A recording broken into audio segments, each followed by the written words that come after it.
విష్ణువు యొక్క అవతారములలో 21 అవతారములను ఉన్నాయి. 21 అవతారములు. మొట్టమొదట ఆదినారాయణుడు సనకసనందనాదులు.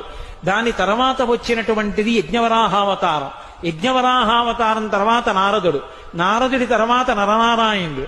నరనారాయణుల తర్వాత వచ్చినటువంటిది కపిలావతారం. కపిలావతారం తర్వాత దత్తాత్రేయావతారం. దత్తాత్రేయావతారం తర్వాత యజ్ఞావతారం. యజ్ఞుని యొక్క అవతారం తర్వాత వృషభావతారం. వృషభావతారం తర్వాత వచ్చింది పృథుమహారాజు గారి అవతారం.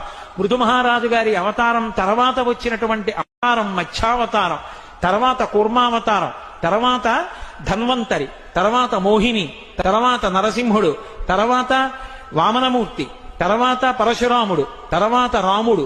తర్వాత రామచంద్రమూర్తి. తర్వాత బలరాముడు. బలరాముడి తర్వాత కృష్ణ భగవానుడు. కృష్ణ భగవానుడి తర్వాత ఏకకాలంలో 2 అవతారాలు ఉంటూ ఉండొచ్చు వీటిల్లో. కృష్ణావతారం. కృష్ణావతారం తర్వాత బుద్ధావతారం. బుద్ధావతారం తర్వాత కల్కి అవతారం. ఈ 21 అవతారాలలో గమ్మత్తు ఏంటంటే ఒక అవతారం ఉండగా ఇంకో అవతారం వస్తూ ఉంటుంది. పరశురామావతారం రామావతారం ఏకకాలంలో నడిచాయి. బలరామావతారం కృష్ణావతారం ఏకకాలంలో నడిచాయి.